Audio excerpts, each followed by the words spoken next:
Nobody ever has to know that happened. Well, then you said it. Nothing happened. Time for Game Club. I don't know what Game that Club. is. Yep. Look at that. Nothing else, just Game Club. In retrospect, we should have started this episode off just with one person out here by themselves because today's game is Thomas was alone. It's a missed opportunity. And it would have been exactly like the game because he would he or she would very quickly not be alone. Well, his name was Thomas. I'm going to assume that it was a dude. He was referred to as he throughout the entire thing. He's an AI. It is an AI? That's true, but they all spontaneously developed personalities, which is why we had Thomas and Chris versus Laura. Yeah. Claire. And Claire. My favorite was Claire. I liked Claire. They Claire was for awesome. themselves who they were.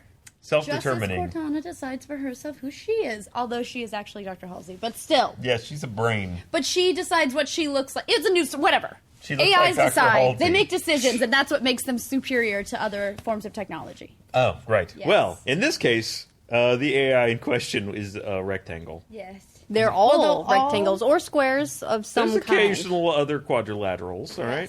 I guess Claire would be the most squarish. I don't know, Claire and Chris. Claire and Chris were both square. It was just a matter of scale. Yes. So and buoyancy. For those who are wondering what we're talking about, it's Thomas Was Alone. It's a puzzle platformer that it first came out back in 2010. It was made by Mike. I want to say his last name is Bithell. I wouldn't know how to he's pronounce an indie developer. He was part of Bossa Studios, but it first came out on what did it come out on? It was a Flash game.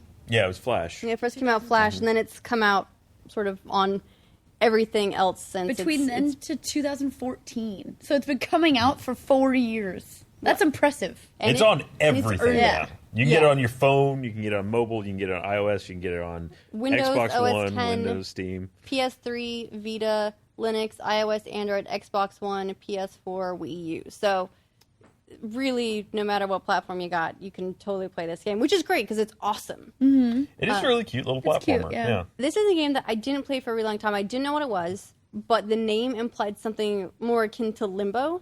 Yeah. To me, something almost like a weird mystery, and so I just went, "Oh, that sounds interesting," but never looked into it more. It turns out it's a puzzle platformer about squares that have huge personalities, and it's the best narration. It's narrated by who is it? Danny Wallace, and earned a BAFTA for the narration. Now, what else? Has he narrated something else? Because it seems Danny Wallace so has familiar. done a ton of stuff. You know him. He was Sean Hastings in Assassin's Creed. Okay. He was also an author. He wrote Yes Man. Oh. You know the book that the Jim Carrey movie is based on? Yeah. He wrote that. Wow. And he's the narrator for this game. What a It's super multi-talented cool. individual. Yeah, it's awesome. But yeah, the narration really makes the game. BAFTA, well deserved. Because it's that narration is really what drives home the idea that a bunch of little squares can have personalities and make you want to get them through the levels for more than just I beat the level. Because there's 100 levels. Yeah. So if the only thing is I beat the level, getting you through it, it's not enough. You need Mike Wallace. Yeah, I felt like it reminded me of Unfinished Swan in that way. Yeah. The bits of narration that really added color to the world. Yeah, it was a lot of fun. So the idea is that these AI somehow they spawned personalities, and there was something trying to contain them and stop them, and so it gobbled them up and then put them in a jail, and then they all escape, and then they get out of the computer. So I'm not entirely clear on the ending. It's left sort of open to interpretation. Mm-hmm. There are a couple of updates about the emergence of AI that are written in past tense as if they're written in the future and documenting this whole thing. But I was still they're in the computer? Well, it's so simple. They're out of the Zoolander inner for computer and into the bigger computer. The network and beyond. It was basically the larger plot of it is that these are AI that have been created by a company that was trying to build AI, as far as I can tell, right. But they accidentally developed beyond their expectations. And the company, once they realized what was happening, took steps to try and contain the AIs from escaping from their confinement, from the building, from their intranet into the larger internet. And failed because of what you do in this game. Essentially, you work your way out of their network, which is kind of like a story as old as Android stories, or androids who develop beyond, have an actual right and wrong, a conscience, a personality.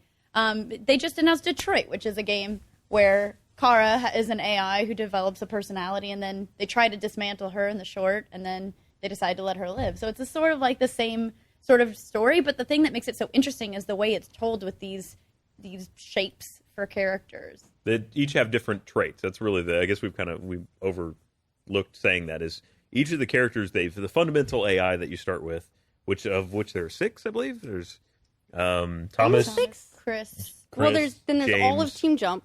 Yeah, well, Claire. that's the second gen, sorta. Yeah. So the first generation, you've got Thomas, James, Clara, Laura, Chris, and Elizabeth. What's the little purple one? Little purple one? You don't have her for as long. I forget her name. I think the double jumper. Oh, right. She's great. She's great. I love her spunkiness. Yes. She's like, I'm going to be the one that gets all the information. Yay! Let's see. Laura. But anyway, so that's your core group to start with. And Laura has this whole subplot of the Splicer, which is the thing, the pixel cloud. Splitter, sorry. Yeah. Which is like the jailer of the AI world that's trying to corral them back into little prisons. Right. It's basically trying to correct like what it sees as an error. So it takes them up and like kidnaps them. They disappear. And what's funny is that the trampoline, Laura, has had this happen to other ones before and just been like, they all left me, those jerks. Yeah, she's super jaded. Why is this cloud here? Huh, that's weird. And then later on is like, maybe they didn't all leave me. Yeah, I loved her. So her weird. like Daria-esque attitude of like, everyone leaves me. They all have this moment in the game where they're like, oh, I guess I'm not that good. Because it's like, except for Thomas. Thomas is just the very, He's just happy about everything. But, like, was it James? Who's the tall James yellow is the one that's upside down. Isn't Chris the yellow one? Chris is the short, orange. squatty square. He's the little. Oh, he can't jump as high. is the tall John, one. That there we thinks go. He thinks he's he's totally the hero. awesome until he meets the yellow, or until he meets the little purple double jumper, and then he's like, "Oh, she's really cool." Oh, I guess her jump's better than mine. And Chris is like, I like Clara because she makes my own, or Laura because my own inadequacies don't feel so bad. Yeah, there's a lot of really funny interplay between the characters, but again, it's all narrated, so it was up to the narrator to make all that work and seem believable, and it totally was. It was fantastic. Did you feel sad? Because there's a point of the game when we talked about Gen 2, where the original set of AI, that cast of characters, all decide to essentially sacrifice themselves to give their abilities to the rest of the AI so that someone else might make it out. Yeah, that was You feel kind of sad? I felt really sad about that. I mean, not like I wasn't going to not do it because greater good and all that. But yeah, I was a little bit sad because I got really attached to all of them. Yeah. They didn't build the moment up too large, too overwhelming. It was just kind of like, okay. And especially when they've kind of interspersed it with the outside world kind of saying, this is the moment. Like, you've been building up to this. You knew it was coming, where they've talked about already how, the moment that the first thing that the AI did was sacrifice. And further proof that there's an outside world afterwards is one of the AIs that has quoted there is like the community manager for AIs. It's like explaining what he's in charge of PR relations for AIs. I also like the first time one of the AIs, and I think it's Thomas, right, encounters the internet. He goes through, and the other one's the double jumper. She's pissed because she can't get to the internet and he can, and he's like, it's cats that can't spell. that's his impression of the internet. That's what it is. Right there at he's the not end. Wrong. He's not wrong. Right there at the end when he's about to sacrifice himself, I really like the list of things, and I forget the middle one. The list of things, he's like, I'm never going to meet Nathan Fillion. I'm never going to eat at a movies. And there was something else I can't remember. It's just like, it's funny that was the pop culture thing. He had 12 seconds on the internet. That's what he learned. Nathan Fillion, movies, and that other thing. So he experienced all the highlights. Really, yeah, really. And I guess like, probably cats that can't spell. Yeah, he's going out on top. Well, he's never going to get to meet them, so he's like, I might as well sacrifice myself. How much was this game? Let me look it up. I think it was $10 on Steam. It was $5.99 on mobile. Fair enough. What did you end up playing it on mostly? I played on Steam. And you can burn through that game in 3 hours, I'd say. Yeah. How Long to Beat says that it's like 3.5 hours. Yeah. I played it kind of slow, so it took me a bit longer. And, you know, there's some completionist stuff you can do. You can go through, and there's some collectibles in the different levels. So you can go through and you can hunt for those and get a bit of additional time. But yeah, it's not a super long game. Yeah. Maybe it's less than $10 on Steam. That would be nice if it was, because it is definitely not. It's a good game. I wouldn't say it was a $10 game. Yeah, I The would say mobile like price. $4.99 would be like stellar. $5.99. Yeah. Still good. Yeah, it's $10 for Steam. And That's you know, pricey. I had some weird technical issues. It might have been that I was running fraps because I was trying to do some gameplay capture. But I'm on a pretty new PC. Like, this was built maybe 2 months ago. And I got some severe frame rate drops. If you've towards seen the end. game too, defending the newness of the machine is sort of Yeah. ridiculous. Right, It's considering like this is boxes a game that jumping on came out boxes. in 2010 and it's really 2D. There's not a lot of polygons that you need to be working with. I have no idea why I would have gotten frame rate drops at all. I should have been at 60 across the board constantly. I don't know. It managed to, right towards the end, I got kind of frustrated with it because I was dropping to single digits occasionally. Oh, wow.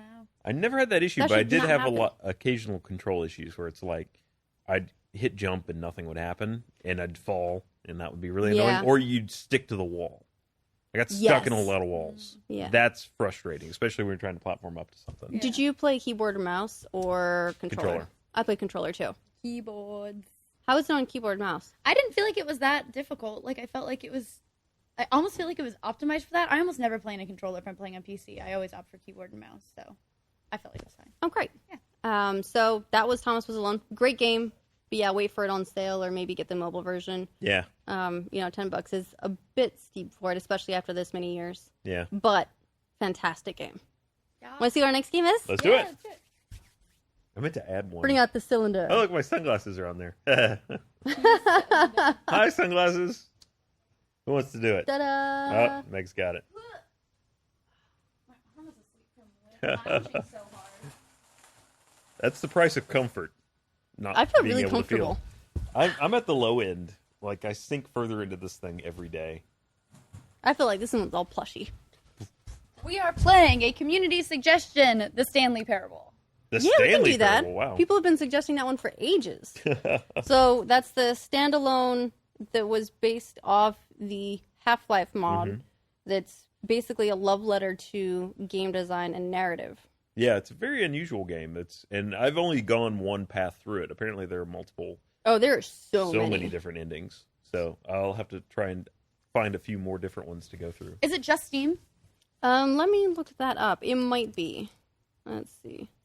I feel like it might have made it to a console, but I know it for sure is on Steam. Yeah. It is available on. Nope, it's PC only. It's Windows, OS 10, and Linux. There you go. All right. So next week we will do Stanley Parable Yay! and see what weird place of the internet we can end up on then. We'll end up. Yeah, we'll find some good ones. Thank you for joining us. We'll see you next time. Bye.